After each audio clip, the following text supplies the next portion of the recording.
వచ్చి అసహ్యం వేసి చిరాకేసి అరచి గొడవ చేసినా సరే ఎల్లిపాయ కారం అన్నం, మళ్ళీ పాలు రావట్లేదు అని గొడవ. పాపం కదా, పళ్ళుని ఎంత ఇబ్బంది పెడుతుంటారు. సో ఎందుకు పెట్టినకూడదు? 100% తినొచ్చు.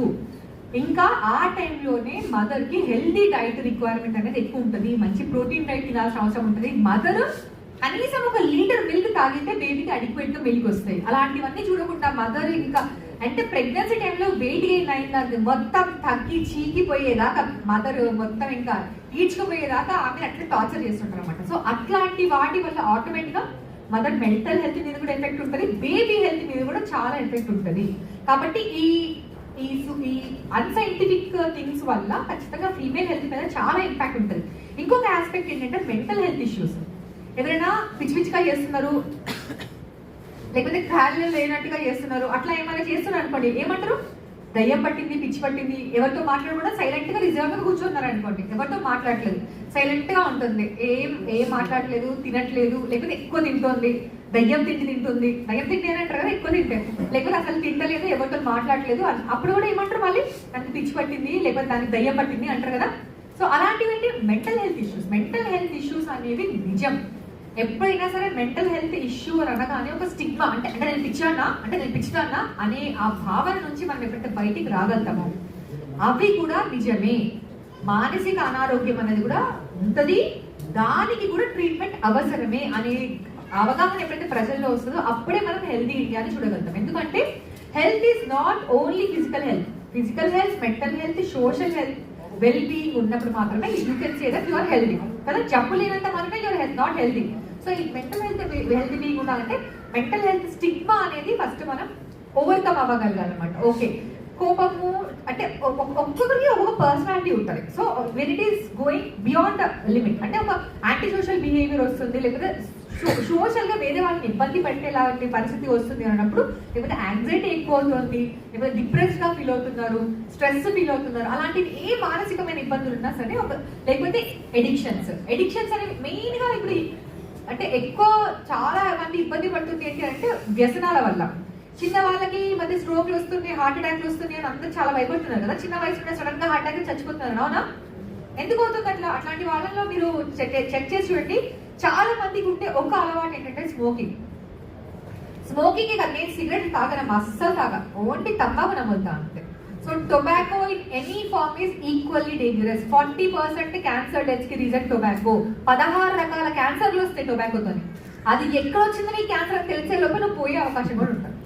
So it is very common. అలాంటివన్నీ కూడా అలాంటి వ్యసనాలని నిజంగా నువ్వు వదులుకోవాలనుకుంటే definitely you have to take a psychiatrist support. వాళ్ళ హెల్ప్ తీసుకోగలిగితే మీరు డెఫినెట్గా ఇట్లాంటి వ్యసనాల నుంచి కూడా ఈజీగా బయటికి రాగలుగుతారు. So that you can have some healthy life. మన దేశంలో 50% జనాభా, అంటే పేదరికానికి కిందికి వెళ్ళే జనాభా 50% మంది కేవలం హెల్త్ నీడ్స్ వల్ల వెళ్తున్నారు. హెల్త్ నీడ్స్ వల్ల అంటే హెల్త్ కోసం వాళ్ళు డబ్బులు ఖర్చు పెట్టి పేదవాళ్ళుగా అయిపోతున్నారు. ఇప్పుడు ఇంట్లో ఒకరే ఎర్నింగ్ అనుకోండి, నలుగురు ఐదుగురు ఉంటారు, దాంట్లో ఒకరు హస్బెండ్ ఎర్న్ చేస్తుంటారు. ఆయన ఒకవేళ సిగ్గేయడు అనుకోండి, ఆయన సంపాదించలేకపోయాడు అనుకోండి, లేకపోతే ఆయన బెడ్ రిడన్ అయిపోయాడు అనుకోండి, అప్పుడు ఆ ఇంపాక్ట్ ఫ్యామిలీ మీద ఎంత ఉంటుందో తెలుసా?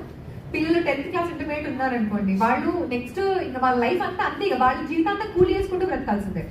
సో హెల్త్ యొక్క ఇంపాక్ట్ అనేది చాలా ఘోరంగా ఉంటుంది. కాబట్టి ఎప్పుడైనా హెల్త్ రిలేటెడ్ ఇష్యూస్ ఉంటే అస్సలు నెగ్లెక్ట్ చేయకూడదు, డిలే చేయకూడదు. నాకు తెలిసిన ఒక డాక్టర్ తనకి కడుపులో నొప్పి, కడుపులో మంట వస్తుంటే తను జస్ట్ డాక్టర్ అంటే ఎంబీబీఎస్ డాక్టర్ కాదు. సో తను ఓన్లీ గ్యాస్ టాబ్లెట్ వాడుతూ పోయిందనమాట. లేట్ అయ్యేసరికల్లా అది ఏంటనేది యాక్చువల్లీ ఏమైంది, క్యాన్సర్ అని తెలిసింది. క్యాన్సర్ అని తెలిసి క్యాన్సర్కి సర్జరీ, కీమోథెరపీ, రేడియోథెరపీ అన్ని ట్రీట్మెంట్లు తీసుకోవాల్సి వచ్చింది. సో ఎప్పుడైనా ఏదైనా హెల్త్ రిలేటెడ్ ఇష్యూస్ ఉంటే సొంత వైద్యాలు చేసుకోకుండా సరైన డాక్టర్ దగ్గరికి వెళ్ళి ఎర్లీగా డయాగ్నోస్ చేయగలిగితే మాత్రమే మనం ట్రీట్మెంట్ అనేది పూర్తిగా అందించగలుగుతాం. లేకపోతే ఖచ్చితంగా డ్యామేజ్ అనేది ఎక్కువ అవుతుంది. A stitch short time saves 9 అని తెలుసా మీకు problem? A stitch short time saves 9 అంటే టైంకి ఒక కుట్టు వేసి అంటే కొంచెం కట్ అయినప్పుడే మనం స్టిచ్ చేసాం అనుకో అది ఆగిపోతుంది. లేదు అంటే ఎక్కువ చినిగిపోతే 9 గుడ్లు కుట్టాల్సి వస్తుంది అట్లా. సో ఎర్లీగా మనం డయాగ్నోస్ చేయగలిగితే, ఎర్లీగా ట్రీట్ చేయగలిగితే సింపుల్ ఇష్యూ నుంచి మనం బయట పడగలుగుతాం. అలా కాకుండా డిలే అయిపోతే ఆటోమేటిక్గా మనకు ప్రాబ్లం అనేది పెరిగిపోతుంది. సో హెల్త్ విషయంలో దయచేసి నెగ్లెక్ట్ చేయకండి. మీకు హెల్త్ రిలేటెడ్ ఏమైనా ఇష్యూస్, డౌట్స్ ఏమైనా ఉంటే ఇప్పుడు కూడా నన్ను అడగొచ్చు, లేకపోతే ఎప్పుడైనా కూడా నన్ను అడగొచ్చు. నేను డెఫినెట్గా హెల్ప్ చేయడానికి ట్రై చేస్తాను.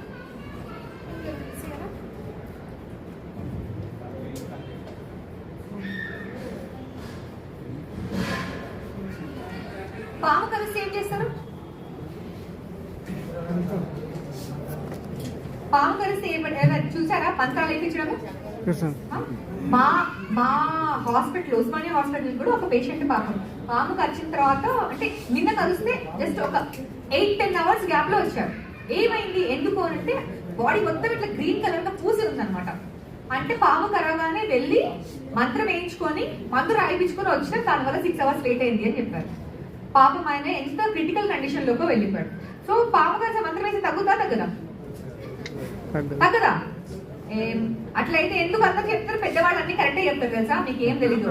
మీరు అంత ఎట్లా తెలుస్తుంది మరి పాయిజన్స్ నాన్ పాయిజన్స్? ఏంటండి మేము అనుకోము. పాయిజన్స్ టేకే మంత్రంతో పోయింది పాయిజన్.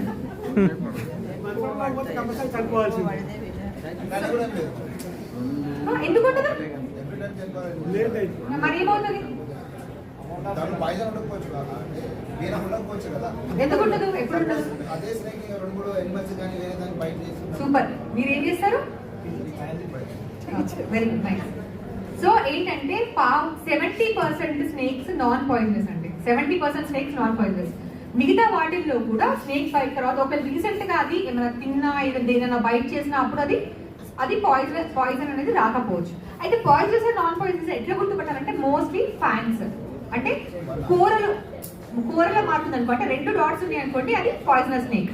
చాలా మార్క్స్ ఉన్నాయి అనుకోండి, అది టూత్ అనమాట, పళ్ళతోని టీత్ తోని బైట్ చేసింది, సో అది non poisonous. So poisonous non poisonous అని డిఫరెన్షియేట్ చేయాలంటే 2 మార్క్స్ ఉంటే ఫ్యాన్ మార్క్స్ కాబట్టి అది పాయిజనస్, మల్టిపుల్ మార్క్స్ ఉంటే అది టీత్ మార్క్ కాబట్టి అది నాన్ పాయిజనస్.